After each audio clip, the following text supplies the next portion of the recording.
आज की क्लास में हम लोगों को एकदम फ्रेश टॉपिक, एकदम न्यू टॉपिक स्टार्ट करना है, जो कि एकदम छोटू सा प्यारा सा टॉपिक है। और इसकी जो वेटेज एग्जाम है वो 5 मार्क्स की है, मतलब 5 एमसीक्यू इससे बनेंगे, एकदम स्ट्रेट फॉरवर्ड। इस चैप्टर में ना ज्यादा कॉन्सेप्ट्स नहीं है, ये chapter is more about facts. ठीक है, फैक्ट्स है कि ये होता है, ये अब आया था, ये ऐसे आया था, और आपको समझने डेट्स वेट्स जो थोड़ी बहुत डेटा बताऊंगा वो याद रखना है, क्योंकि एग्जाम में एमसीक्यू आते हैं। ठीक है, बहुत छोटा सा चैप्टर है, मे भी 2 क्लास में हो सकता है, 3 क्लास में मैक्सिमम खत्म हो जाए। ठीक है, तो आप मेरे साथ बेटा हेडिंग डालेंगे, स्टार्ट करेंगे अपना यूनिट नंबर 1। और यूनिट का जो नाम है बेटा वो है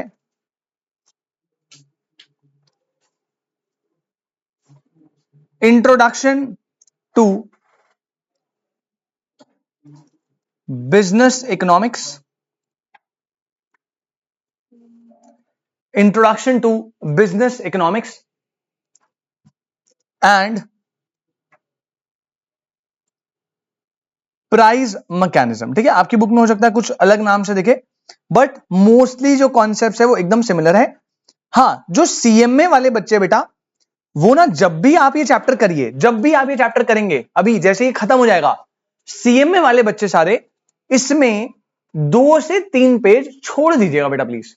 2 page, this is 1, this is 2, 2 page छोड़ देना सिर्फ सीएमए वाले, क्योंकि उनके सिलेबस में एक टॉपिक है, वेरी इंपॉर्टेंट, पेपर में आता है पीपीसी। वो सीए में नहीं है, तो मैं अभी सिर्फ कॉमन वाला पार्ट करा दूंगा और आपको अलग से कराऊंगा वाला पार्ट। ठीक है, तो उसके लिए जब भी चैप्टर खत्म हो 2 पेज आप अलग से छोड़ दीजिएगा उस टॉपिक के लिए, अदरवाइज एवरीथिंग इज सेम। ठीक है, अब देखो अनन्या जी, इस चैप्टर में ना आपको 2 कॉन्सेप्ट पढ़ने हैं। पहला तो आपको बिजनेस इकोनॉमिक्स के बारे में पढ़ना है, दैट इज पार्ट ए। और फिर सेकंड एक नई टर्म पढ़नी है, which is what, price mechanism. बेटा बस सिर्फ टर्म नहीं है, पहले आपने ऑलरेडी पढ़ा है। क्या आपने 11th क्लास में सेंट्रल प्रॉब्लम पढ़ी है, what to produce, how to produce, for whom to produce, वही है। क्या आपने उस टाइम पे पढ़ा था इकोनॉमी के types, socialist, capitalist and mixed, वही है। कुछ भी नया नहीं है, बहुत सारी बातें आपको ऑलरेडी पता होंगी, थोड़ी बहुत चीजें नहीं होंगी, फटाफट से करेंगे। एग्जाम की वेटेज मैंने बता दी है, पूरा यूनिट जो है बेटा वो सीए में 5 मार्क्स का आता है, तो ठीक है, इजी है, छोटा सा पार्ट है। आ जाओ भाई, डालिए अपने हेडिंग। अब सबसे पहले आप मेरे साथ बेटा हेडिंग डालिएगा इकोनॉमिक्स। अब ऑल्दो ये हमें फर्स्ट क्लास में पढ़ना चाहिए, बट मैं इसको स्किप करा देता हूं, क्योंकि पहले मैं वेटेज के अकॉर्डिंग थोड़ा चलता हूं। बट हम बेसिक बातें नंदनी जी आज डन कर लेंगे, तो आपकी जो बेसिक चीजें छूटी थी वो आज आपको समझ आ जाएगी। सबसे पहले बेटा व्हाट इज इकोनॉमिक्स। हाँ, थोड़ा सा आप कंट्रीब्यूट कर लो, आपने पढ़ा हुआ 11th क्लास में इतना इकोनॉमिक्स। क्या होता है इकोनॉमिक्स, जल्दी से कोई फटाफट हाथ उठा के। एनीवन? अबे अभी स्टेज फेयर का इतना ज्ञान दे दिया तुम, साले बेइज्जती कराते हो। हाँ, रिसोर्सेज का फुलर यूटिलाइजेशन करना। हाँ चलो ठीक है, एक कुछ आया आउटपुट। हाँ जी अफीफा जी, स्केयरसिटी ऑफ रिसोर्सेज, ठीक है, कुछ नई टर्म आई। हाँ जी, और कोई बेटा क्या, अरे बोलना चालू करो यार।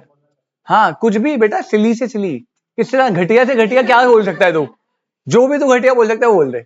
हाँ बेटा, Economics is the science of understanding how to utilize limited resources with alternative uses to satisfy unlimited ones. Very good, इसने बढ़िया बोला भाई इंग्लिश में, इसको लगा इंग्लिश में बोलता हूँ सर, बढ़िया, अच्छा बोला पर्सन, अच्छा बोला, वेरी गुड। ऑलमोस्ट इसने सारी बातें बता दिया।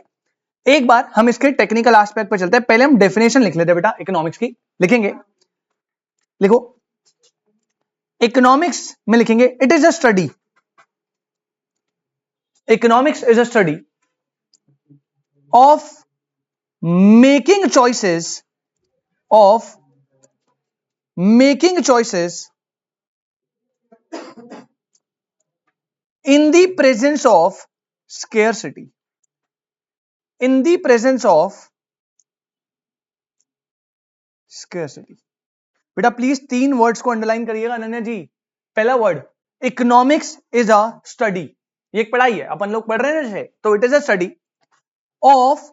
सेकेंड वर्ड है मेकिंग चॉइसेस, क्या मेक करते हैं रहमान भाई, अपन चॉइसेस मेक करते हैं इसमें, और किसकी प्रेजेंस में, इन दी प्रेजेंस ऑफ स्केर्सिटी। तो 3 वर्ड पहले अपने को याद करने हैं। पहला word economics is a study of making in the presence of, अब यहां पे सबसे बड़ा एक टेक्निकल टर्म आ गया नंदिनी जी, स्कैरसिटी। क्या टर्म आ गया? अब नंदिनी जी जरा इसको समझने की कोशिश करते हैं। आपको अगर ये समझ आ गया तो आपको पूरा कॉन्सेप्ट आराम से समझ आ जाएगा। बेटा इसके लिए हम एग्जाम्पल लेते हैं। बेटा मान लीजिए ये है अफीफा जी, ठीक है, डबल ही आता है ना बेटा, याद है मुझे। बेटा अफीफा जी का आज हैप्पी बर्थडे टू यू है, तो अफीफा जी को बेटा घर से 1000 रुपए मिलते हैं बर्थडे सेलिब्रेट करने के लिए। अब अफीफा जी के पेरेंट ने दिया 1000 रुपए, क्या है बेटा, मौज करो, जाओ जी लो जिंदगी। अब अफीफा जी ये जो 1000 रुपीज आपको मिले हैं, नंदिनी ये जो 1000 रुपीज आपको मिले हैं, ये अफीफा के क्या है बेटा, रिसोर्सेज। ये क्या है? एंड आपको पता है Ananya, resources are always limited. बेटा रिसोर्सेज लिमिटेड है, 1000 ही रुपए ना। अब अफीफा का बर्थडे है और उसे इन लिमिटेड रिसोर्सेज यानी इन 1000 रुपए को स्पेंड करना है। तो अफीफा क्या आप मुझे वो ऑप्शंस बता सकती है बेटा जहां पे आप इस 1000 रुपीज, इस लिमिटेड रिसोर्सेज को स्पेंड, मतलब what are the possible alternatives या what are the possible options जहां पे आप इस पैसे को स्पेंड कर सकते हो? चलो अब अफीफा बताना चालू करेगी। हाँ जी अफीफा जी। फूड, ठीक है बेटा, तो आपने जो है इसको खा लिया, पैसा ही खा लिया बेटा, ठीक है, खाना खा लिया। चलो हाँ, उसके अलावा अफीफा जी फूड के अलावा कोई और ऑप्शन जो हो सकता है? अरे हो मूवी देखोगे? ओ माय गॉड, मूवी देख सकती है अफीफा जी, बता रहे। अच्छा और बाकी भी बोल सकते हैं कोई ऑप्शन। अगर ट्रैवल कर सकती है अफीफा, 1000 रुपए में ये पूरा बेटा वर्ल्ड ट्रैवल कर देगी बंदे। 1000 रुपए में कालका जी से अप डाउन मार देगी। हाँ और नहीं, 1000 रुपए में भी क्लबिंग हो जाती है बेटा, 1000 रुपए में भी क्लबिंग हो जाती है, ठीक है, क्लबिंग हो जाती है। ठीक है, अभी तुम क्लबिंग का मतलब कुछ और समझ रहे हो, अभी धीरे धीरे सीए में आओ, वो क्लब ना, पार्टी वाला क्लब। हाँ अभी तू इंटर में आ, जब कोई क्लबिंग बोलेगा ना तो तुझे टैक्स की क्लबिंग समझ आएगी, क्योंकि तेरी लाइफ में वही क्लबिंग बच जाएगी। क्लबिंग ऑफ इनकम ऐसा होता है कि जैसे मेरे फादर है, उन्होंने क्या करा, मेरे नाम पे इनकम डाल दी अपना टैक्स बचाने के लिए। तो गवर्नमेंट को पता है भाई ये तो तेजी कर रहा है, तो गवर्नमेंट का एक रूल है कि अगर एक फादर है और उसका एक सन है, और फादर जो है इनकम को डाइवर्ट कर रहा है सन के लिए, सन इनकम रिसीव कर रहा है, तो टेक्निकली वो सन की या फादर की इनकम है।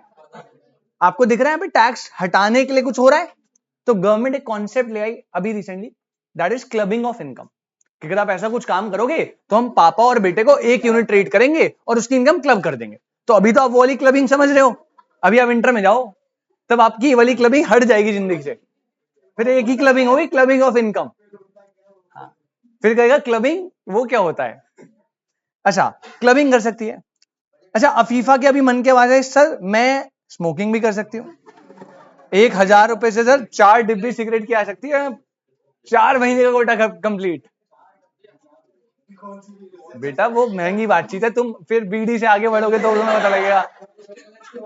तू बीडी से कभी आगे नहीं बढ़ा भाई, वो महंगी वाली बीती है।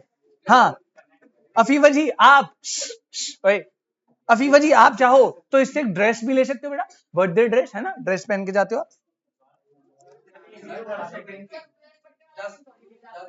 बेटा, बर्थडे ड्रेस लेते हैं लोग, मेरी वाली तो बर्थडे ड्रेस ही लेती है। मैं तो अपने एक्सपीरियंस से बता रहा हूँ भाई, हाँ मैं अपने एक्सपीरियंस से बता रहा हूँ भाई। हाँ 10 लाख कर देता हूँ ड्रेस, वो ले लेगी, पूरा शोरूम ले लेगी। अच्छा अबे चुप रहो। अफीफा जी ने बोला सर मैं ना चाहूं तो शूज भी ले सकती हूँ, है ना सर, मैं चाहूं तो मैं एक वॉच भी ले सकती हूँ, और सर मेरे को ना सर सोशल वेलफेयर का बहुत शौक है। अफीफा को सोशल वेलफेयर का बहुत शौक है, तो बेटा वो गरीबों को खाना भी बांट सकती है, तो बेटा वो अपने फ्रेंड्स को पार्टी भी दे सकती है। बेटा बेटा पुण्य की बात है ना, भूखे को खाना खिलाना, तो बांट देगी भाई तुम लोगों में।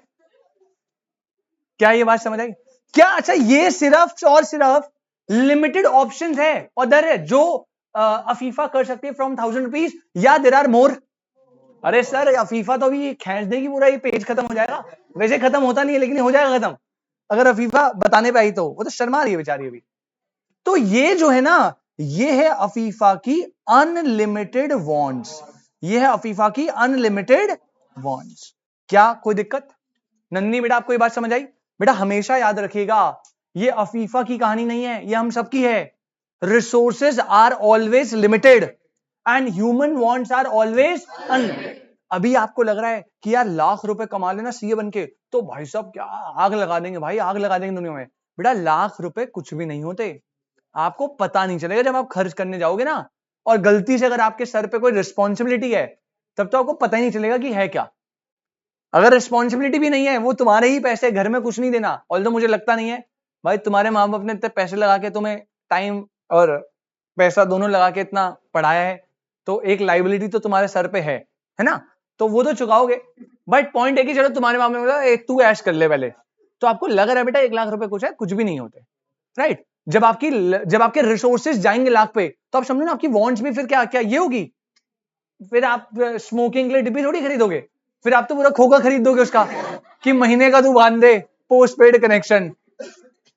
अफीफा एक साथ 2-2 सिगरेट पी रही है, कह रही है पैसे की कोई दिक्कत नहीं है, चलने दो। पहले बताइए ये वाली बात समझ आई। It means resources are limited and humans wants are, and this situation Nandini, this situation is called scarcity. बेटा इसी सिचुएशन को क्या बोलते हैं नंदनी, बात समझ आया। स्केर्सिटी मतलब हिंदी में होता है कमी। स्केर्सिटी हिंदी में क्या है? कमी किसकी बेटा? Limited resources unlimited wants, this is कमी ना। तो आप ना मेरे साथ एक चार्ट बनाना, ये तो बेटा हटा दो बेटा, गलती से भी मत बनाना फीफा, आपके घर वाले बेटा मेरे पास आ जाएंगे। अब बनाने तो बनाना, बस स्मोकिंग वाला काट देना। हाँ आप मेरे साथ बनाइएगा बेटा। देखो अफीफा के केस में क्या हुआ, 1000 रुपीज जो थे वो थे अफीफा के रिसोर्सेज, राइट खुशी, है ना। और party, food, travel, smoking obviously, वो सब अफीफा की क्या थी बेटा?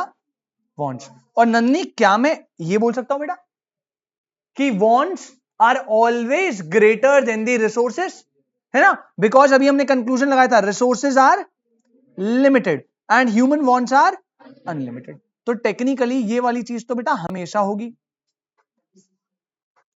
इसी सिचुएशन को हम लोग प्यार से क्या बोलते हैं बेटा? स्केर्सिटी। इसी सिचुएशन को प्यार से बोला जाता है स्केर्सिटी, ठीक है उधर या? अच्छा, जब भी स्केर्सिटी होगी, याद रखना बेटा, scarcity leads to economic problem. जब भी स्केर्सिटी होगी अनन्या, स्केर्सिटी के साथ एक और टर्म आ जाएगा which is called economic problem. क्या आ जाएगा सर? इकोनॉमिक प्रॉब्लम मतलब बेटा इकोनॉमिक प्रॉब्लम लिख लीजिए, इसे बोलते हैं problem of choice. Problem of choice. क्या ये बात समझ आ रही है?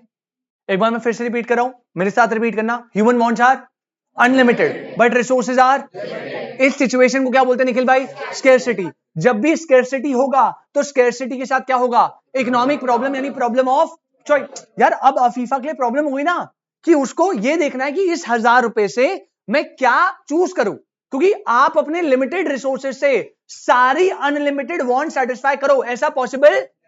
तो सारांश, अब अफीफा को चॉइस मेकिंग करने में प्रॉब्लम होगी कि यार मैं क्या करूं।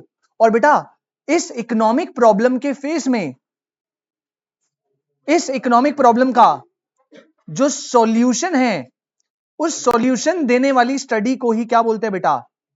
इकोनॉमिक्स। अभी मैं आपको प्रैक्टिकली समझाऊंगा, बट आप अभी बस इतना लिख लो, इस इकोनॉमिक प्रॉब्लम का जो सॉल्यूशन है वो अपने को कौन देता है? इकोनॉमिक्स। कोई दिक्कत नंदिनी? समझ आया? अब एक बार वापस से कनेक्ट करते, डेफिनेशन पे आओ। Economics is a study, economics is a of making choices in the presence of square. जब भी स्केर्सिटी होगा तो आपको चॉइस मेकिंग कैसे करनी है, इसकी स्टडी को इकोनॉमिक्स बोलते हैं, राइट। जैसे अब आप कनेक्ट कर पाओगे बेटा। मैंने आपको पहला चैप्टर इस सेशन का जब सबसे पहले चैप्टर स्टार्ट कराया था, कौन सा कराया था? Consumers equilibrium. याद है कंज्यूमर का इक्विलिब्रियम वहां पे होता था जहां पे उसे मिलती है मैक्सिमम सेटिस्फैक्शन, ठीक है। जिन बच्चों ने नहीं पढ़ा था, पहला चैप्टर था कंज्यूमर इक्विलिब्रियम। अब अफीफा देखो इकोनॉमिक्स ने आपको सॉल्यूशन कैसे दिया। जैसे इसके पास 3 ऑप्शन है, पार्टी, फूड, ट्रैवल, और एक मैं अभी साइड में लग देता हूं बेटा, स्मोकिंग। अब अफीफा अपने कंज्यूमर इक्विलिब्रियम को डिटरमाइन करेगी।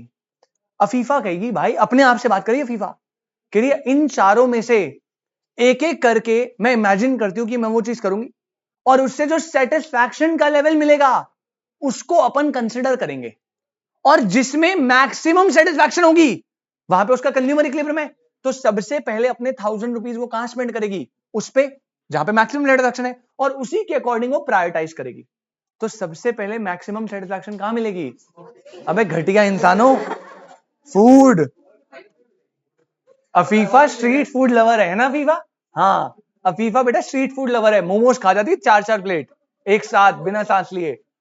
अब अफीफा को भाई फूड सबसे अच्छा लगता है ना? तो बेटा यहां पे अफीफा ने बोला भाई अगर मैं फूड खाऊंगी बढ़िया एकदम टेस्टी वाला चाइनीज, तो मुझे ना 100 यूटिल सेटिस्फैक्शन मिलेगा। कितना?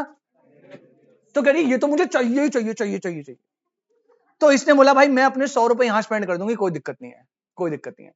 फिर इसके बाद सेकंड ऑल्टरनेटिव आया कि अफीफा कह रही है यार अपने को, मान लो पार्टी अगर अपन करते हैं, दोस्तों को बुलाते हैं, तो गरीबों को खाना खिलाने में मजा तो आएगा, लेकिन अपने को क्या फायदा मिलेगा? हटाओ इसे, इसमें मिलेगी 0 यूटिल। क्या मिलेगी? तो क्या वो 1000 रुपीज यहां पे स्पेंड करेगी? नहीं। फिर अफीफा कहेगी यार 900 रुपए बचे, इसमें ट्रैवल करना है, 900 रुपए में क्या ही ट्रैवल होगा, करिए फिर भी चलो कर लेती हूँ ट्रैवल। तो ट्रैवल करूंगी तो मुझे ना 80 यूटिल सेटिस्फैक्शन मिलेगा। कितना? तो ये एक ऑप्शन है हमारे पास। और उसके बाद अगर मैं स्मोकिंग करूंगी तो भाई क्या क्या मजा आएगा। ओए होए होए होए, कह रही भाई इसमें मिलेगी बेटा कितनी? 1000 यूटिल्स। वो मजाक था बेटा फूड लवर। अब आपको पता है बेटा आपको अपने पैसे कहां लगाने हैं, इसी यूटिलिटी के अकॉर्डिंगली आप अपने एक्सपेंसेस यानी रिसोर्सेज को प्रायोरिटाइज करिए, और आपको इकोनॉमिक्स ने सॉल्यूशन दे दिया। समझ आ रही बात? तो बेटा यही तो पर्पस था आपको पहले बाकी चैप्टर्स पढ़ाने का, ताकि मैं इस चैप्टर्स में ना आपको काफी सारा कनेक्शन दे पाऊं। अब आपने कंज्यूमर इक्विलिब्रियम पढ़ा है, प्रोड्यूसर इक्विलिब्रियम, अब जैसे इसी को प्रोड्यूसर के पॉइंट ऑफ व्यू से समझते हैं। चलो, आपने अभी सबने काफी लोगों ने प्रोड्यूसर इक्विलिब्रियम पढ़ा मेरे साथ। देखो मान लो ये एक पर्सन है, ठीक है, सही है, ये एक फार्मर है बेटा। फार्मर बोले तो ये प्रोडक्शन करता है। अब इसके पास ये एक लैंड है, अब इस लैंड में क्या ये एक ही क्रॉप उगा सकता है? मल्टीपल? मल्टीपल। बेटा सबसे पहले अनन्य क्या उगा सकता है बेटा? वीड। अबे बाहर आ जाए इससे, वीड, गेहूं, हाँ ऐसे बोल, वीट। अफीफा जी वीट। अफीफा की आंखों में चमक आ गई। अच्छा और क्या ऑप्शन है खुशी? राइस। और क्या ऑप्शन है बेटा? पल्सेस ऑप्शन है। और क्या ऑप्शन है बेटा? अबे बाजरा, बाजरा क्रॉपी का नाम होता है ना, मेज बोलते हैं क्या बाजरा को? आती है मुझे भी इंग्लिश। हाँ और ओपीएम, ये कौन से बेटा, कौन से ड्रग का नाम है बेटा? ये अफीम। ओपीएम को अफीम बोलते हैं? अच्छा, तुझे बड़ा नॉलेज है, तुझे अच्छी नॉलेज है इसकी। हाँ उगा तो इसमें तो कुछ भी सकता है। अफीम उगाना लीगल है इंडिया में? हाँ, वो मेडिकल पर्पस के लिए होगा आई गेस। अफीम क्या कंजम्पशन पर्पस के लिए भी? मैं तो अपने गार्डन में है, शुगर केन एक ऑप्शन है। अच्छा कहने की बात है देयर आर मल्टीपल ऑप्शंस। अब देखो अगेन वही प्रॉब्लम आ गई, land is resource, resource is limited. ये सारी चीजें क्या है? अनलिमिटेड वांट्स है। अब ये इस लैंड पे आप सारी चीजें तो नहीं उगा सकते, आप उगाओगे 1 या 2 या 3 चीजें। अब भाई प्रोड्यूसर को वो उगाना है जिसमें उसे प्रॉफिट क्या मिले? मैक्सिमम। भाई जिसका प्राइस अच्छा मिले, जिसकी डिमांड है उसके अकॉर्डिंग आप बता दो। ये प्रोड्यूसर इक्विलिब्रियम पढ़ाया था ना आपको, तो यही तो है, economics is a study of making choices in the presence of scarcity. जैसे ही आपको स्कैर्सिटी आएगा, आपको चॉइस मेकिंग कैसे करनी है अनन्य, उसकी स्टडी है ये, बस समझ आया? अभी ये मैंने इकोनॉमिक्स बताया है, मैंने आपको बिजनेस इकोनॉमिक्स नहीं बताया अभी तक, वो तो अलग ही चीज है। अभी मैंने सिर्फ इकोनॉमिक्स का मतलब बताया। आई होप दिस इज क्लियर। किसी को कोई डाउट? बेटा सबने ये नोट कर लिया है पक्का ना? ये तो नहीं नोट करा ना बेटा? ओ ज्यादा मिट गया। हाँ ये वाला लास्ट वाला हटा देना बेटा, मैं तो बोल दूंगा। अबे मैं तो बोलूंगा मैंने जी 3 ही नोट करवाए थे, आपके बच्चे ने पता नहीं कैसे चौथा नोट कर। हाँ आ जाओ, आ गया ये बेटा। नेक्स्ट बस इसमें फैक्चुअल चलता रहेगा पूरा चैप्टर, छोटे छोटे पॉइंट से चैप्टर खत्म हो जाएगा। नेक्स्ट आइए बेटा, नेक्स्ट हेडिंग, ठीक है। पेपर के लिए पहले तो इंपॉर्टेंट कर लेना प्लीज, जैसे पेपर में आया हुआ है काफी बारी। बेटा जो इकोनॉमिक्स है ना, इकोनॉमिक्स ओरिजिनेट हुआ है एक ग्रीक वर्ड से। पहला एमसीक्यू, इकोनॉमिक्स ओरिजिनेट हुआ है कहां से? एक एक बात जो मैं लिखवा रहा हूं बेटा एमसीक्यू बना इसलिए, अदरवाइज मैं आपको बुक की रीडिंग करने दे दूं ना यार। अगर बुक की रीडिंग ही करवानी होती तो मैं किस लिए फिर यहाँ पे, ठीक है। बट हाँ आई सजेस्ट कि आप एक बार जब ये पढ़ लो, लर्न कर लो, ये तो लर्न करना है अनन्या, उसके बाद हमेशा बुक की रीडिंग करनी है हमेशा। और कोई भी ऐसी टर्म आपको दिख रही है जिसका मतलब आपको नहीं पता तो आप मुझसे पूछ सकते हो, ठीक है। क्योंकि बुक की रीडिंग ही अगर मुझे करवा दूं एक एक चीज तो भाई फिर वो फालतू अननेसेसरी चीजें हो जाएंगी, राइट। चलिए, ओरिजिनेट हुआ है ग्रीक वर्ड, और ये ग्रीक वर्ड होता है ओइकोनोमिया। क्या वर्ड है बेटा? ओइकोनोमिया का मतलब होता है ग्रीक में house hold management, house hold management. तो बेटा एक एक चीज से एमसीक्यू बन सकता है, प्लीज ध्यान रखिएगा। तो हमारी मम्मी से अच्छा कौन मैनेजमेंट कर सकता है ना? उनसे अच्छा तो कोई मैनेजमेंट कर ही नहीं सकता ना। पापा की सैलरी ज्यादा आए या कम, मम्मी को पता है कैसे मैनेज करना है। जब कोविड में पापा की सैलरी आ भी नहीं रही थी, फिर भी मम्मी ने डब्बो वब्बो से पैसे निकाल के मैनेज किया था, राइट, सबकी मम्मी ने, है ना। तो मम्मी से अच्छा कौन मैनेज करेगा? तो जैसे एक मदर हाउस होल्ड को मैनेजमेंट करती है ना, वैसे अब हमें ये ट्रिक को अप्लाई करना है इकोनॉमी में, क्योंकि हाउस होल्ड में भी ये होता है ना, resources are limited, human wants are. तो जैसे आपके हाउस होल्ड में रिसोर्सेज का सही से यूटिलाइजेशन होता है, इसी चीज को आपको इकोनॉमी के लिए अप्लाई करना है, ठीक है। तो ये बात याद रखना, इकोनॉमिक्स ओरिजिनेट हुआ एक ग्रीक वर्ड से which is oikonomia, which means household manage. बस वहां पे आप अपने घर का कर रहे थे, यहां पे आपको पूरी इकोनॉमी का करना है। क्लियर है? बढ़िया। अच्छा, ऑनलाइन वाले बच्चे बेटा किसी को कोई डाउट? अंकित, आयुष, चंदन, प्रीत, सुप्रिया जी, अगर डाउट है तो प्लीज बताइए बेटा, अदरवाइज जल्दी से मीटिंग को सेम लिंक से रिज्वाइन करो फटाफट।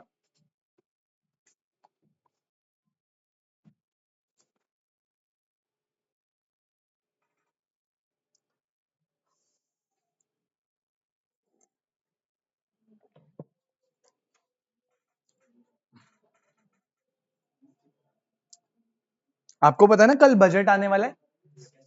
हाँ, आप देखते हो कोई बजट?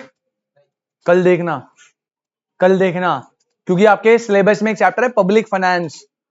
देख कर ना बजट कल अच्छे से, बहुत अच्छे से कनेक्ट कर पाओगे। सीए वाले ओनली, उनके में पूरा सब्जेक्ट है, वो पूरा बजट के बारे में पढ़ेंगे अच्छे से।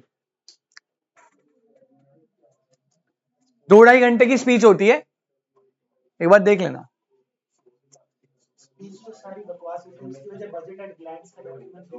हाँ, या तो डॉक्यूमेंट देख लेना, ये बेटा वो तू डॉक्यूमेंट देख लेना। कुछ बंदे ऐसे हैं जिन्हें डॉक्यूमेंट देख नहीं पाएंगे, तो स्पीच बढ़िया रहती है। जैसे मैं भी यूट्यूब पे वीडियो देखना ज्यादा प्रेफरेबल करूंगा ना भाई, डॉक्यूमेंट कौन पढ़े इतना बड़ा, तो जो डॉक्यूमेंट पढ़ता है बढ़िया है, बट देखना जरूर, क्योंकि पब्लिक फाइनेंस ना काफी टर्म्स रिजेंबल कर पाओगे, क्योंकि आपके सिलेबस में है सब कुछ।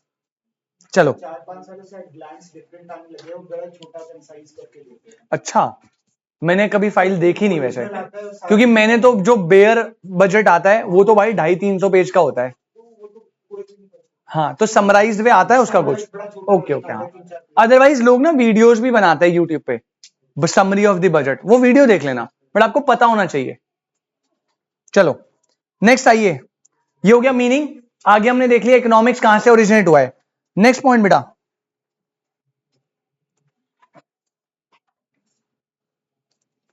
नेक्स्ट लिखना डेफिनेशन ऑफ इकोनॉमिक्स, हेडिंग डालना डेफिनेशन ऑफ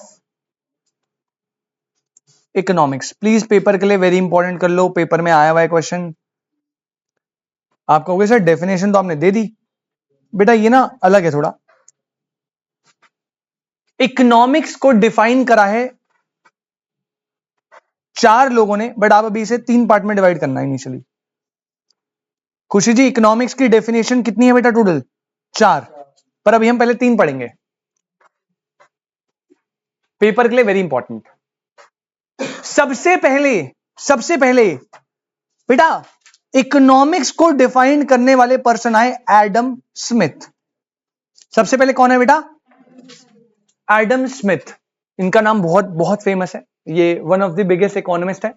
तो सबसे पहले इन्होंने इकोनॉमिक्स को डिफाइन करा। अब इनके ऊपर मैं एक शॉर्ट नोट लिखवाऊंगा क्योंकि पेपर में आता है। और इन्होंने इकोनॉमिक्स को डिफाइन करा था, बस आप याद रखना, on the basis of wealth. इन्होंने डिफाइन करा था economics on the basis of wealth. ठीक है, इन्होंने डेफिनेशन दी थी और इकोनॉमिक्स को वेल्थ से कनेक्ट करा था। इसके बाद आफ्टर दैट सेकंड जो व्यक्ति इकोनॉमिक्स को डिफाइन करता है वो था एल्फ्रेड मार्शल। कौन था बेटा? एल्फ्रेड मार्शल भाई साहब जो है, इनका नाम आपने पहले बहुत बार सुन लिया। मार्केट में सुना था, on the basis of market, on the basis of time. Very good. और कहां सुना था? कंज्यूमर इक्विलिब्रियम का कार्डिनल अप्रोच, यूटिलिटी अप्रोच दिया था। ऑर्डिनल तो हिक्सन एलन ने दिया था, है ना? तो एल्फ्रेड मार्शल भाई साहब भी आते हैं और ये इकोनॉमिक्स को डिफाइन करते हैं on the basis of welfare, on the basis of welfare. इसके बाद एक और व्यक्ति आते हैं जिनका नाम है बेटा Lionel Robins. Lionel Robins. Sir इनके नाम का क्या करना है बेटा? देखो बेटा, है तो थोड़ा historic, but Ananya ji paper में आता है तो पेपर के लिए तो पढ़ना पड़ेगा। मैंने पहले बताया इस चैप्टर में कुछ कॉन्सेप्ट्स नहीं है, ज्यादातर चीजें कैसी है? फैक्चुअल है, फैक्ट है। लियोनेल रॉबिन्स ने स्केर्सिटी के बेसिस पे डिफाइन करा। नंदनी इसका मतलब जो मैंने आज आपको पहली डेफिनेशन पढ़ाई थी, it is a study of making choices in the presence of scarcity. That definition was given by Lionel Robins. किसने दी थी? तो ठीक है, एक बार कंक्लूड करते हैं। इकोनॉमिक्स की पहली डेफिनेशन दी थी Adam, on the basis of wealth. फिर आए कौन? On the basis of. फिर आए कौन? On the basis of. Paper में सीधा क्वेश्चन आएगा, economics was defined by Adam Smith on the basis of dash. Economics was defined on the basis of wealth by dash. Please याद रखिएगा बेटा, paper में आएगा। सेकंड तरीका जो इसका है वो ना डेफिनेशन दे देगा, एक डेफिनेशन देगा इकोनॉमिक्स की। इकोनॉमिक्स इज दिस प्रोसेस, और आपको बोलेगा कि ये डेफिनेशन किसने दी। अब आपको सर सारी डेफिनेशन याद करनी है बेटा? नहीं, आपको ना सिर्फ कीवर्ड समझना है। अब जैसे देखो, इस डेफिनेशन को अगर मैं पढ़ूं तो यहां पे क्या है? दिख रहा है ना आपको स्कैर्सिटी। ऐसे ही उस डेफिनेशन में वेल्थ या वेलफेयर या स्कैर्सिटी हाईलाइट होगा। उस वर्ड को पकड़ो और किसने वो डेफिनेशन दी है वो आप बताइए। पेपर में बहुत बार रिपीटेड क्वेश्चन है, आप प्लीज इसको ध्यान से सुनिएगा। आई होप दिस इज क्लियर। और फिर इन सारी डेफिनेशंस के बाद लास्ट डेफिनेशन जो है वो दी थी एक इकोनॉमिस्ट जिनका नाम था पॉल सैमुएल्सन। क्या ये नाम आपने सुना है बेटा? प्रोडक्शन फंक्शन में। Very good. क्या बोला था कि मिनिमम रिसोर्सेज से मैक्सिमम, याद है ना, बताया था। तो वही पॉल सैमुएल्सन है और इन्होंने डिफाइन करा था on the basis of dynamic growth and development. Economics को डिफाइन करा था on the basis of dynamic growth and development. तो इकोनॉमिक्स की 4 डेफिनेशन है बेटा, लेकिन एक कंट्री जो मेजॉरिटी फॉलो करती है दैट इज व्हाट? स्कैर्सिटी वाली ज्यादातर पढ़ाई जाती है, क्योंकि सबसे ज्यादा प्रैक्टिकल अप्रोच है। समझो आप मेरी बात? क्योंकि ना इन लोगों ने ना बहुत बहुत पहले डिफाइन करा था। अब उस टाइम पे सर्कमस्टांसेस, फैक्ट्स बहुत अलग थे। पहले की चीजें ना सर्कमस्टांसेस अलग होने के कारण उन्होंने उस पर्सपेक्टिव में डिफाइन करा था। अभी के पर्सपेक्टिव में जो सबसे ज्यादा प्रैक्टिकल लगता है वो स्कैर्सिटी वाला है। ऑल्दो सभी अपनी जगह ठीक है, कोई दिक्कत बेटा? यहां तक कोई डाउट तो बताओ। अब मैंने इकोनॉमिक्स की बातचीत खत्म कर दी है, अब मैं बिजनेस इकोनॉमिक्स में आ रहा हूं जो हमें पढ़ना है। मैं क्या कोई डाउट यहां तक? किसी बच्चे को कोई डाउट? ऑनलाइन वाले बच्चे आई होप क्लियर है। अंकित, आयुष, चंदन, प्रीत, सुप्रिया, बेटा प्लीज चैट पे बताइए अगर if there is any doubt. Afifa ji, Ananya Pandey, clear है? चलो आगे बढ़े। आप अनन्या तिवारी हो ना? मैं भी तिवारी हूं। आप कहां से हो? यूपी से, बट मैं उत्तराखंड से हूं। अच्छा, एक बार रिपीट करते हैं वापस। सबसे पहले इकोनॉमिक्स का मीनिंग देखा था। Economics is a study of making choices in the presence of. 14 फरवरी आ रहा है ना, अकेले मर जाओगे, जॉनसन नहीं बोला, पहले बता रहा हूं, अकेले मरोगे पूरी दुनिया में। सब तुम्हारे सारे दोस्तों की गर्लफ्रेंड बन जाएगी या वाइस वर्सा, बट वो वाइस वर्सा होगा नहीं, तुम ही मरोगे अकेले। Economics is a study of making choice in the presence of. Oh एकदम से वॉइस बढ़ गई, है ना? उसके बाद मैंने बताया human wants are human wants are limited. कौन बोला? कौन है इतना अच्छा जिसके लिमिटेड वांट्स है? अभी इससे पूछ लेता, 10 चीजें गिना देती है। Human wants are unlimited but resources are, this situation is known as scarcity. के साथ आता है इकोनॉमिक प्रॉब्लम और प्रॉब्लम ऑफ, एंड इस इकोनॉमिक प्रॉब्लम को सॉल्व करता है कौन? इकोनॉमिक्स। फिर मैंने बताया बेटा इकोनॉमिक्स ओरिजिनेट हुआ एक called which means house hold management. फिर मैंने बताया इकोनॉमिक्स को डिफाइन करा कितने सेंस में? सबसे पहले on the base of wealth, किसने करा था? On the base of scarcity, किसने करा था? चांटा ऐसा पड़ेगा ना, सर ने बोला बेटा on the base of scarcity सुन तो लो यार। On the base of Lionel, वाह लायन, लियोनेल रॉबिन्स, हाँ lion, tiger, elephant, cat, dog, बना तो कुछ भी बना। Alfred marshmallow, nice. Alfred Marshall on the base of welfare, and last is Paul Samuelson on the base of dynamic growth and very good बेटा, बहुत अच्छा। अब आइए बेटा आप नेक्स्ट हेडिंग पे। ये सर क्लियर है? नो सर डाउट नहीं है, ठीक है बढ़िया। कोई दिक्कत हो बेटा प्लीज बता देना। भाई क्लियर है ना भाई? और इधर है मेरे भाई, क्लियर है? Nikhil all set? आज ये बेटा नेक्स्ट हेडिंग आप हेडिंग डालेंगे बिजनेस इकोनॉमिक्स। नेक्स्ट हेडिंग डालेंगे बेटा बिजनेस इकोनॉमिक्स। अरे अरे यार एक चीज रह गई, एडम स्मिथ का नोट रह गया। आपके पास कहीं स्पेस है अभी के लिए? 4 बातें लिखनी है बस, ठीक है? अगर नहीं है तो छोड़ दो, फिर अब अभी पहले इसको करा देता, फिर वो नोट बाद में लिखा दो, कोई नहीं, क्योंकि उससे ना नोट में आता है, क्वेश्चन आता है पेपर में। Business economics. अब मैं अपने टॉपिक के बारे में थोड़ा बता दूं बेटा, व्हाट इज बिजनेस इकोनॉमिक्स। देखो कितनी टर्म्स है यहाँ पे? 2। एक है क्या? बिजनेस, और एक है क्या? बेटा देखो, पहली बात, इकोनॉमिक्स का मतलब आपको ऑलरेडी पता है, राइट? इकोनॉमिक्स का मतलब है कि जब रिसोर्सेज लिमिटेड है, वांट्स अनलिमिटेड है, तो कैसे आपको बेस्ट डिसीजन लेना है ताकि आप मिनिमम रिसोर्स से मैक्सिमम वांट्स को अचीव कर पाओ। सारी तो नहीं कर सकते, है ना? अब इसी चीज को बिजनेस में अप्लाई करना इज बिजनेस इकोनॉमिक्स। सिंपल। भाई क्या एक बिजनेस के रिसोर्सेज भी लिमिटेड है? Yes of course. इंडिविजुअल की बात कर रहा था, बिजनेस के भी तो रिसोर्सेज लिमिटेड है ना। लेकिन जो बिजनेस के वांट्स है कि प्रॉफिट कमाना है, सेल्स बढ़ानी है, ये करना है, वो करना है, वो ग्रोथ के गोल्स का है अनलिमिटेड। अब आप मुझे बोलोगे कि सर आपका बिजनेस अभी मान लो 2 लाख रुपए महीना है, तो क्या मैं यहां पे सेटिस्फाइड रहना चाहूंगा? भाई मैं तो उसे 4 करूंगा, उसके बाद 8 करूंगा, उसके बाद 10 करूंगा, 20 करूंगा, बढ़ता ही जाऊंगा ना। तो बड़ा बिजनेस का भी यही है सारांश भाई, बिजनेस में भी रिसोर्सेज अनलिमिटेड, बट बिजनेस के goals and wants are unlimited. Business के रिसोर्सेस को सही तरीके से एफिशिएंटली यूज करना ताकि हम बिजनेस गोल्स को ज्यादा से ज्यादा अच्छे तरीके से अचीव कर पाए is all about business economics. क्या ये बात समझ आ रही है? कोई दिक्कत? सिंपल टर्म्स में अनन्या, इकोनॉमिक्स का यूज करना इन बिजनेस, इकोनॉमिक्स का यूज करना इन, तो लिखो बेटा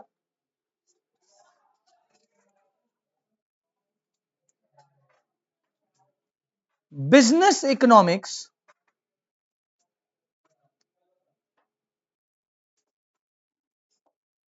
may be defined as business economics may be defined as use of economic analysis, use of economic analysis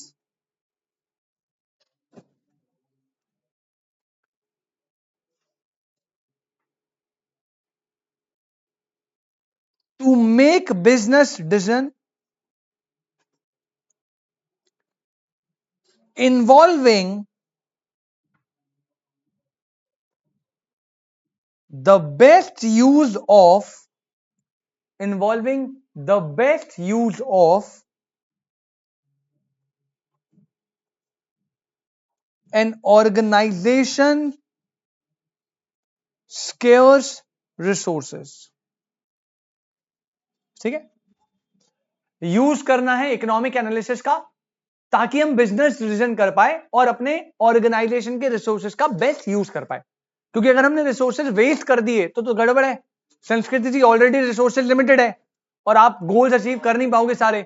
अब ऐसे में आप वेस्ट करते चलोगे तो हो गया, है ना। तो ये चीज है। आगे बढ़ेंगे बेटा। नेक्स्ट हेडिंग बिजनेस इकोनॉमिक्स के ही अंदर आता है।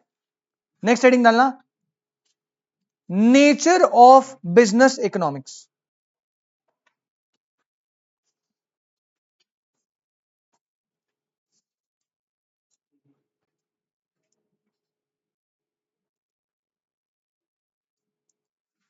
नेचर ऑफ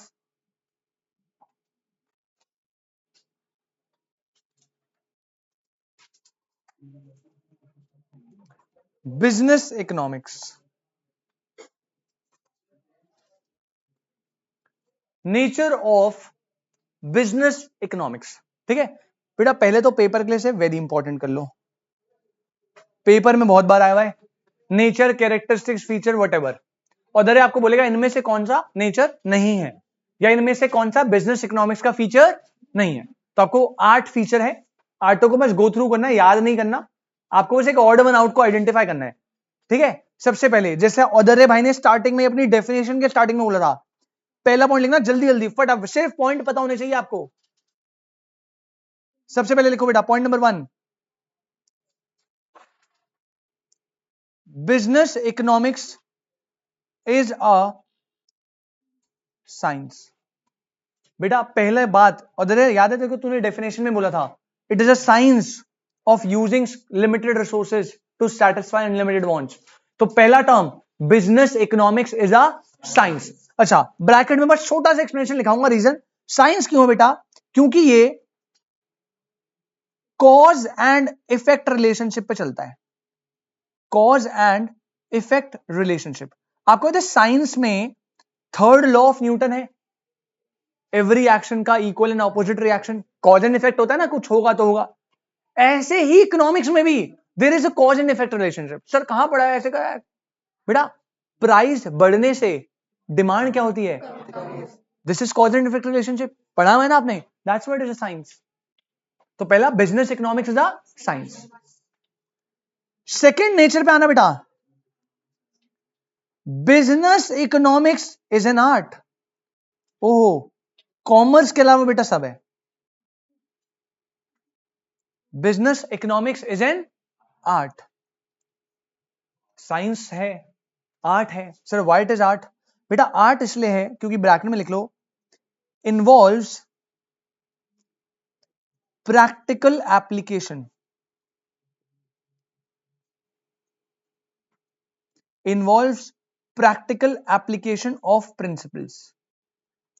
बेटा ऐसा नहीं है, मतलब अभी तो टेक्निकली आपको एग्जाम पढ़ाने के लिए करवा रहे है ना। अभी तो देखो, ऑल्दो मैं इस चीज पे बिलीव नहीं करता, एज अ चार्टेड अकाउंटेंट आपको बहुत अच्छी थ्योरेटिकल नॉलेज हो ना हो, बहुत अच्छी skill set and practical knowledge होनी चाहिए, जो मैटर करता है। राइट आपने एक वो सुना है, स्टोरी सुना है? अभी लास्ट 2 ईयर पहले एक ऑल इंडिया रैंक 1 था सीए फाइनल, शायद मैंने क्लास में भी बताता हूं मैं। तो अदर भाई all India rank 1 CA final, समझ रहे हो ना आप क्या, कितनी बड़ी चीज है भाई साहब। शायद 22 लाख का पैकेज लगा था उसका, 22 लाख का fresher final all India rank 1, 22 lakh का पैकेज मिला। 3 महीने में उसका रेजिग्नेशन दिलवा दिया, 3 महीने में बुके रट के। भाई साहब ने एग्जाम तो पास कर लिया, प्रैक्टिकल नॉलेज इज जीरो, कुछ नहीं आता भाई को। 3 महीने तक उस पर सर मारा कि भाई कुछ सीखे, 3 महीने बाद छोड़ दिया भाई। आप समझो ना भाई, जो इंडस्ट्री आपको 22 लाख रुपए दे रही है भाई, क्या वो आपसे काम नहीं निकलवाएगी? आपको लगता है ऐसा? भाई करना पड़ता है भाई काम। 22 लाख रुपए खाली फोड़ थोड़ी मिलेंगे यार, भाई रगड़ देते हैं बंदे genuinely.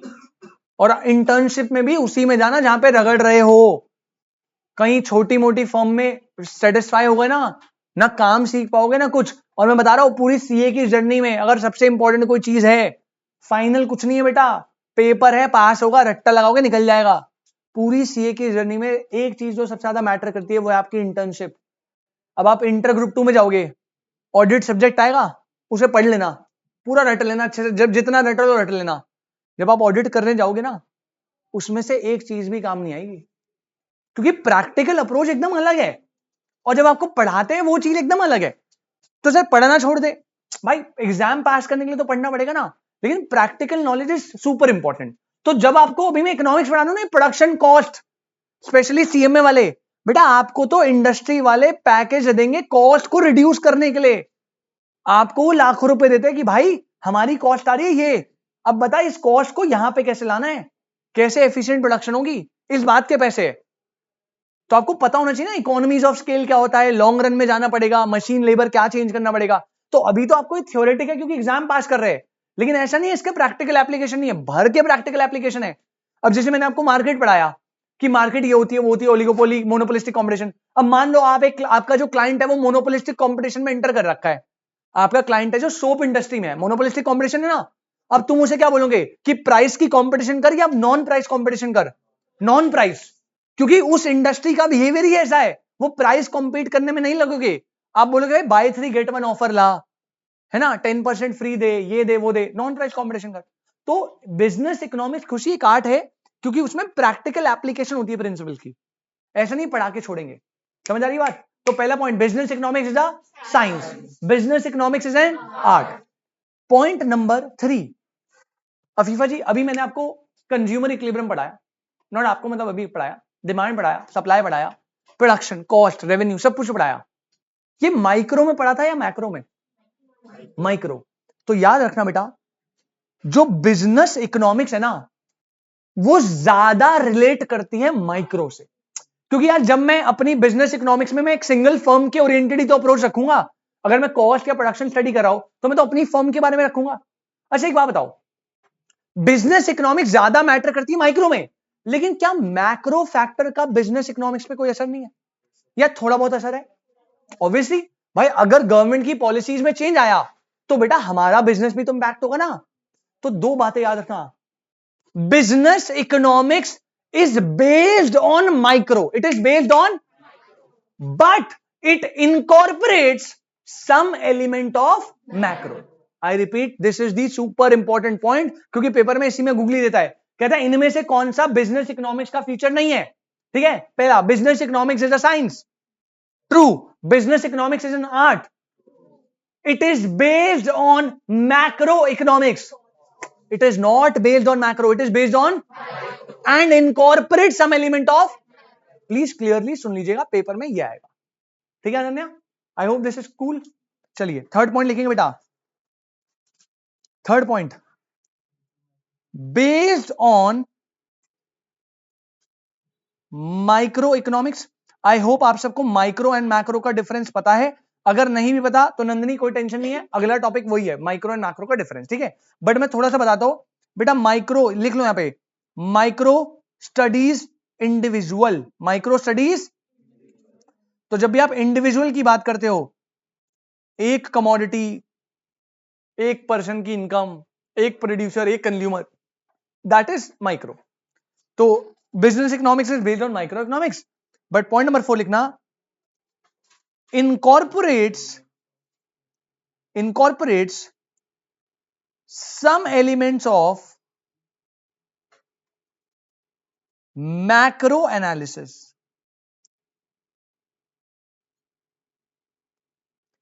incorporates some element of macro analysis। ठीक है, मैक्रो होता है, लिख लो मैक्रो, मेट्रो लिख दिया मैंने, मैक्रो स्टडीज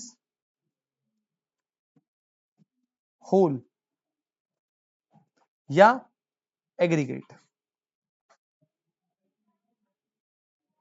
ठीक है, कोई दिक्कत? ठीक है, 4 पॉइंट पहले याद रहेंगे निखिल, 4 पॉइंट सुनाइयो बेटा एक बारी, निखिल निखिल निखिल निखिल निखिल। हाँ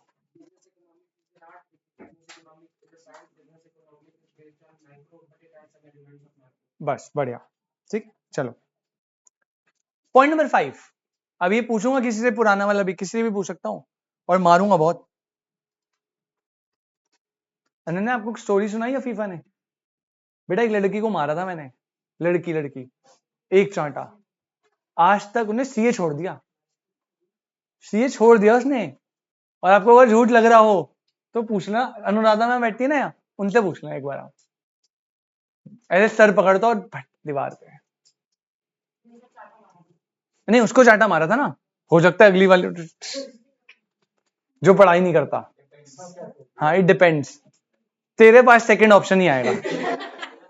तेरे लिए डिपेंड नहीं करता, तेरे पास सेकंड ऑप्शन है। तू लड़का है ना, तेरी गलती है। Point number 5। अच्छा, ये 4 इज सुपर इंपॉर्टेंट। अब अगले वाले, ये तो थोड़ा ऐसे नॉर्मल है। Use of theory of market. बेटा बिजनेस इकोनॉमिक्स में थ्योरी ऑफ मार्केट का यूज किया जाता है। पॉइंट नंबर 6,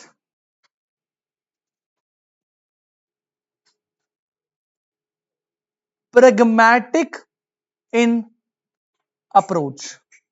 बेटा प्लीज इसे अंडरलाइन कर लेना, वर्ड है प्रैग्मैटिक। प्रैग्मैटिक को लिख लो बेटा। Tackles practical problems. Business economics tackle practical problems which firm face in real world। हाँ जी, ठीक है। नेक्स्ट आइएगा बेटा point number 7, nature number 7, real world. Next point number 7, business economics में लिखना बेटा, ये होता है इंटरडिसिप्लिनरी इन नेचर। किसी को पता है इंटरडिसिप्लिनरी मतलब क्या होता है? अलग अलग टॉपिक्स को टैकल करता है। मतलब अगर आपको इकोनॉमिक्स में जाना है तो आपको मैथ्स की नॉलेज होनी चाहिए, आपको स्टैटिस्टिक्स की नॉलेज। आपको याद है ना 11 में माइक्रो के साथ आपको स्टार्स पढ़ा रहे थे, जो आप मैथ्स में पढ़ रहे होंगे रिग्रेशन कोरिलेशन। क्यों बेटा? मार्केट को स्टडी करने के लिए, कॉस्ट प्रोडक्शन इनको स्टडी करने के लिए स्टैटिस्टिकल टूल का यूज होता है। तो अगर आपको इकोनॉमिक्स पढ़नी है, ऐसा नहीं है अनन्या की सिर्फ इकोनॉमिक्स पढ़नी है, उसमें आपको इकोनॉमिक्स भी पढ़ाएंगे, आपको मैथ्स भी पढ़ाएंगे, आपको जो है स्टैटिस्टिक्स भी पढ़ाएंगे, साइंस आर्ट तो वैसे ही है। तो इसमें मल्टीपल डिसिप्लिन की नॉलेज रिक्वायर्ड होती है। क्लियर? तो it is interdisciplinary in nature. ठीक है, सेम विद ऑडिट। जब आप ऐसे चार्टेड अकाउंटेंट ऑडिट पढ़ोगे तो आपको क्या लगता है कि क्या आप एक ऑडिट पढ़ पाओगे बिना अकाउंट्स लॉ, टैक्स लॉ की नॉलेज के? अबे भाई, तेरा काम है अकाउंट्स में गलती निकालना, तो क्या घंटा गलती निकालोगे जब खुद एंट्री नहीं आती? अब सेल्स की एंट्री तुम्हें खुद ही नहीं पता कि सेल्स की एंट्री क्या होती है, अकाउंटेंट ने कर दिया कुछ भी। सेल्स की एंट्री परचेज टू क्रेडिटर, तुमने कहा क्या एंट्री करी है, सही बोल रहा है एकदम, 40 नंबर पे पास करा है अकाउंट से, मजाक थोड़ी है। आपने लगा दिया बेटा उल्टा टिक रेड पेन से। तो ये थोड़ी है कि बस ऑडिटर का काम है लाल पेन से उल्टा टिक मारना। भाई आपको अगर खुद ऑडिट करनी है तो आपको लॉज आने चाहिए ना। अब वो कह रहा है बायबैक करने की मैक्सिमम लिमिट, जब शेयर्स को बायबैक करते हो तो the maximum limit for buybacking a share is 10%। And buyback करने का एक स्पेसिफिक आपको सीआरआर रिजर्व बनाना पड़ेगा, या आप सिक्योरिटी प्रीमियम रिजर्व से कर सकते हो और किसी से नहीं। तो आपकी कंपनी ने भैया बायबैक कर दिया 50%, और उसके लिए आपने पैसा निकाल लिया रीवैल्यूएशन के रिजर्व से, तो बड़ा लॉ को थोड़ी ब्रेक करोगे। तो ये बात आप कब पकड़ पाओगे? जब आपको खुद लॉस पता होंगे। तो ऑडिट इज ऑल्सो इंटरडिसिप्लिनरी। आपको ऑडिट करने के लिए ऑडिट की नॉलेज होनी चाहिए, लॉस की नॉलेज होनी चाहिए, इनकम टैक्स की नॉलेज, तभी तो गलती निकलेगी। That's why it is interdisciplinary. चलो तो यहां पे लिख लेना, इसी के ब्रैकेट में लिखो, इट इनकॉर्पोरेट्स, बस एक लास्ट पॉइंट और बच गया, tools from other discipline, tools from other discipline such as, तुम्हारा favourite subject maths, accounting, statistics, science, art etcetera.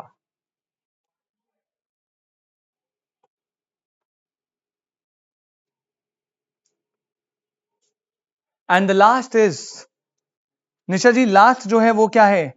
Last वाले को बेटा कर लीजिए आप please, very important, 8th point को कर लो वेरी इंपॉर्टेंट, क्योंकि 8th वाले पॉइंट से इंडिविजुअल क्वेश्चन आता है। आपने 11 में शायद पढ़ा भी होगा, थोड़ा ध्यान से सुनोगे तो याद आ जाएगा। 8th पॉइंट है बेटा, बिजनेस इकोनॉमिक्स होता है नॉर्मेटिव इन नेचर। कैसा होता है? क्या आपने सुना है नॉर्मेटिव का मतलब? कुछ वर्ड सुना हुआ है नॉर्मेटिव? अरे भाई नॉर्मेटिव सुना सुना लग रहा है, नहीं सुना? याद नहीं है? सुना तो है ना कहीं? सुना है वर्ड?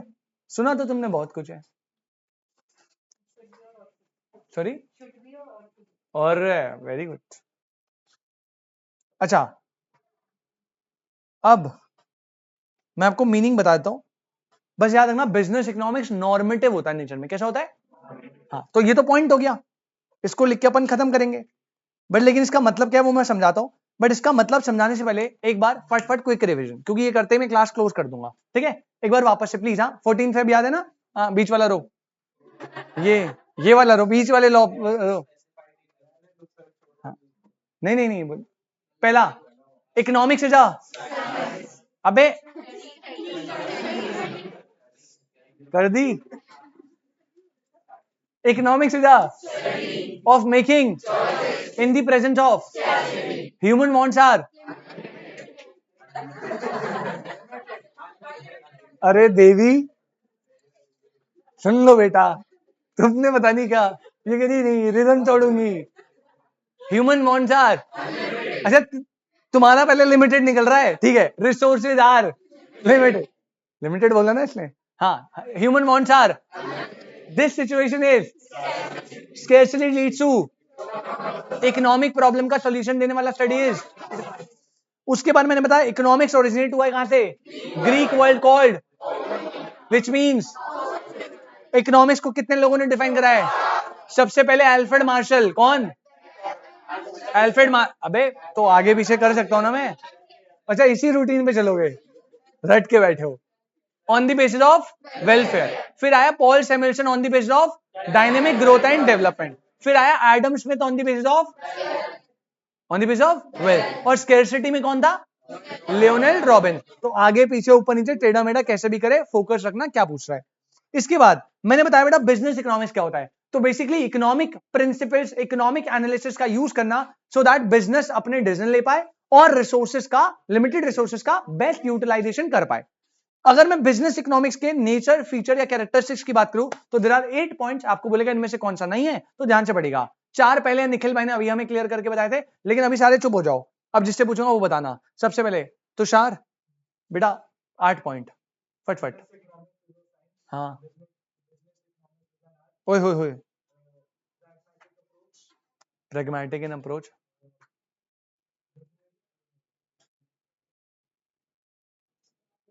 तुम्हें याद करने की एक चीज बताऊं, हमेशा ना अपना ऑर्डर रखना।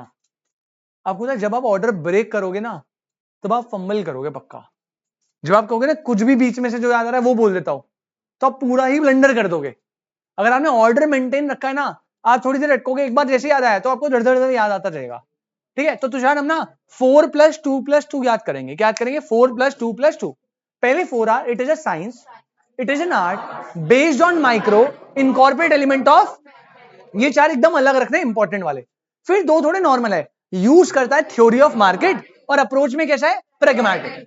और 2 है नेचर वाले। 2 क्या है? नेचर में it is interdisciplinary and nature में इट इज नॉर्मल। तो 4 + 2 + 2 याद रहेगा। पहले 4 अलग, फिर 2 नकली वाले और फिर 2 नेचर वाले। अब बात आती है सर नेचर में नॉर्मेटिव है, ये तो आपने बोला, लेकिन सर ये टर्म नॉर्मेटिव का मतलब क्या है? तो बेटा इसके बारे में ना मैं एक नोट जरूर लिखवाऊंगा आपको, और एक अल्फ्रेड मार्शल वाला नोट बच गया ना, ओ सॉरी एडम स्मिथ वाला नोट, वो लिखवाऊंगा। तो आप नीचे आइए बेटा, इसी में ही एक नोट डालिएगा बेटा, इसी के नीचे। सुप्रिया जी नॉर्मेटिव का मीनिंग बता रहा हूं आपको। तो बेटा इकोनॉमिक्स के ना 2 ब्रांचेस होते हैं।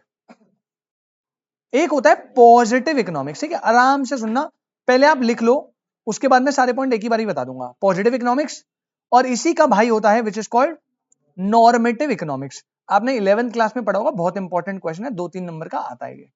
पॉजिटिव इकोनॉमिक्स और नॉर्मेटिव इकोनॉमिक्स। सबसे पहले positive economics was given by Lionel Robbins. लो जी यहां पे आ गया, तो 2 चीजें हो गई। पहला तो भैया यहाँ पे स्कैरसिटी डिफाइन कर रखे बैठे और दूसरा किसको डिफाइन करके बैठे? Positive economics. On the other normative was defined by Alfred martial. ओहो, ये तो भैया रुक ही नहीं रहे। आपको पता है तभी इन्हें फादर ऑफ माइक्रो इकोनॉमिक्स बोलते हैं। एल्फ्रेड मार्शल को क्या बोलते हैं? Father of micro economics. ठीक है, अलग अलग फादर है। जैसे नेशनल इनकम के फादर जब हम पढ़ेंगे वहां पे कीनेस है, that's why it is also known as Keynesian theory, है ना। तो माइक्रो इकोनॉमिक्स में एल्फ्रेड मार्शल है। एक वर्ड आता है मॉडर्न इकोनॉमिक्स, या अगर सीधा बोला फादर ऑफ इकोनॉमिक्स कौन है, क्वेश्चन साइलेंट है, तो दैट इज एडम स्मिथ। ठीक है, चलो एल्फ्रेड मार्शल ने माइक्रो में क्योंकि काफी ज्यादा अपने कॉन्सेप्ट दिए, तभी वो फादर ऑफ माइक्रो है। ठीक है, चलो एल्फ्रेड मार्शल, ये मैंने शायद कंज्यूमर इक्विलिब्रियम में लिखवाया था। Cardinal approach was given by Alfred Marshall, also known as father of micro economics, है ना। अगर किसी ने नहीं लिखा तो आप यहां पे लिख लेना फादर ऑफ माइक्रो इकोनॉमिक्स। ठीक है बेटा, पॉजिटिव इकोनॉमिक्स में लिखना प्रेजेंट्स फैक्ट्स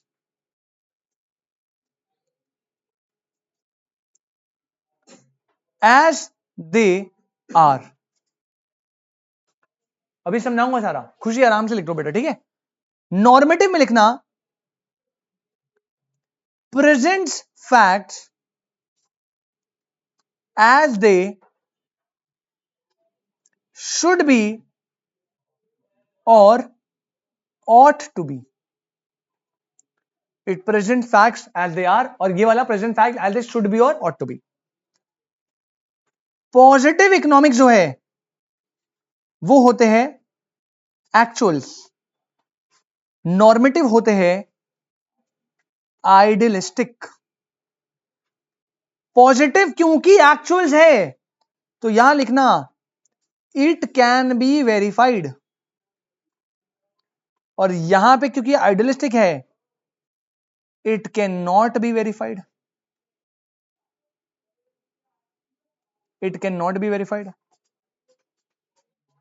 है ना। ये बेटा याद रखना, वैल्यू सजेशंस, पॉजिटिव वाला वैल्यू सजेशंस या वैल्यू जजमेंट नहीं देता। ये वाला पॉइंट क्या मैं बताऊंगा बाद में। लेकिन नॉर्मेटिव की सबसे बड़ा बेनिफिट है कि ये आपको value suggestions and value judgements provide करता है।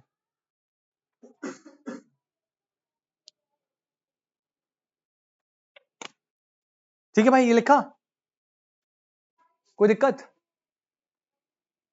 आप देखो, रोहित सर की एक गर्लफ्रेंड है। अबे ओ मारूंगा, it is true. Rohit sir की एक एग्जांपल ले रहा हूं, हाँ, है ना। रोहित सर की एक गर्लफ्रेंड है, एक, ये एक फैक्ट है। ये स्टेटमेंट में क्या है? मैंने, ट्रू है नहीं वो देख लो। मैंने प्रेजेंट कराया फैक्ट्स को एज दे आर, जो है वो बताया। This is in are example, this is actual. Example में क्या है? And it can be verified. अब जैसे आज तुम मेरे पीछे स्कूटी में निकल गए, तो क्लासेस के बाद एक टाइम पे तुम्हें वेरिफिकेशन मिलेगा कि हाँ सर सही कह रहे, क्योंकि ये फैक्ट है which is an actual fact, so that it can be verified. But normative, Rohit sir की 5 गर्लफ्रेंड होनी चाहिए। आइडियलिस्टिक, ये तो आइडियलिस्टिक है ना, तो दिस इज आइडियलिस्टिक। ये बताता है फैक्ट्स को एज दे शुड बी और ought to be, this is idealistic. क्या हम इसे वेरीफाई कर सकते हैं कि यही सही है? हो सकता है भाई 7 गर्लफ्रेंड में और अच्छा हो, समझो आप। अब जैसे, अब इसे प्रैक्टिकली तुम्हारे यहां से कनेक्ट करता हूं, ये वाला एग्जांपल यूज करना। GDP of India for 2024 is 6%। India की जीडीपी 2024 में 6% है। बेटा क्या ये फैक्ट है एज दे आर? यस। अरे मान ले 6 है यार, अगर 5 हुई, 5.5 हुई, 10 हुई, जितना भी है, 6 है, मैंने फॉर एग्जांपल 6 माना, तो ये फैक्ट है, मैंने बता दिया। क्या ये एक्चुअल है? Yes it is actual. क्या आप इसे वेरीफाई कर सकते हो? हाँ भाई, गूगल कर लो, 6% आ रही है, चेक कर लेना। GDP of India should be at least 10%। अब ये क्या है? ये एक्चुअल नहीं है, ये मैं बता रहा हूं, ये होना चाहिए। This is an idealistic figure और it can not be verified, क्योंकि तो आइडियलिस्टिक है ना, कुछ भी हो सकता है। सबसे बड़ा डिफरेंस क्या है? नॉर्मेटिव जो है ना, नॉर्मेटिव वो बताता है फैक्ट्स को कैसा होना चाहिए आइडियलिस्टिकली, और वो ना उन फैक्ट्स को ऐसा बनाने के लिए आपको सजेशंस देगा। लाइक मेरी बिजनेस का जो सेल्स है वो 10 लाख रुपीज है, अब ये पॉजिटिव है नॉर्मेटिव स्टेटमेंट है? पॉजिटिव है ना, है बोला। मेरे बिजनेस का जो टर्नओवर है वो 20 लाख होना चाहिए, नॉर्मेटिव। अब 10 लाख से 20 लाख तक कैसे जाना है बेटा, वो सजेशन मेरे को नॉर्मेटिव देता है कि भाई तेरे में ये कमी है, ये कर ले। पॉजिटिव क्या करता है? फैक्ट को बता के चुप हो जाता है, कहता है भाई आपका टर्नओवर 10 लाख है, बस। इंक्रीज करने के लिए सजेशन एंड जजमेंट्स नहीं देता। यही तो इसकी सबसे बड़ी प्रॉब्लम है। और क्योंकि बिजनेस में हमें तो ग्रोथ करनी है, तो बिजनेस के लिए जो इकोनॉमिक्स यूज होगी वो पॉजिटिव नेचर की होगी या नॉर्मेटिव? नॉर्मेटिव, क्योंकि अपने को वैल्यू जजमेंट ही तो चाहिए। बात समझ आ रही है क्या? अरे बात समझ आ रही है क्या? एक बार रिपीट करेंगे, दो economics, positive and positive was given bye Leonard Robins, normative was given bye father of micro. Positive economics में हम प्रेजेंट करते हैं फैक्ट्स एज दे आर, यहां पे एज दे शुड बी और ऑट टू बी। ये होते हैं एक्चुअल, ये होते हैं क्योंकि actual it can be, it can not B. ये वाले क्योंकि एक्चुअल है इनको वेरीफाई कर सकते हैं, बट प्रॉब्लम है कि वैल्यू जजमेंट एंड सजेशन पास। नॉर्मेटिव में सबसे बड़ा बेनिफिट है वो वैल्यू जजमेंट सजेशन पास करते हैं, और business economics that's why it is normative in nature. Very good बेटा, I hope this is clear. क्या यहां तक किसी बच्चे को कोई डाउट, कोई भी परेशानी? तो बेटा आज की क्लास हम खत्म करते हैं। आई नो एक नोट बच गया है, वो नोट और आगे के जो टॉपिक्स है वो नेक्स्ट क्लास हम कंटिन्यू करेंगे। आई होप आपको समझ आया भाई। किसी को कोई डाउट? निखिल भाई आपका शायद मैं फर्स्ट सेशन कंसिडर कर रहा हूं, ये समझ आया अच्छे से? मैडम आपको समझ आया? बढ़िया से, बढ़िया। तो बेटा आपसे मिलते हैं नेक्स्ट क्लास। फिर से रिपीट करो भाई, कल आपका टेस्ट था, जो आज था वो कल है, अब उसके लिए अच्छे से प्रिपेयर कर लीजिएगा। और नेक्स्ट फ्राइडे मैंने एक और टेस्ट बोला है, उसके लिए भी प्रिपेयर रहिएगा।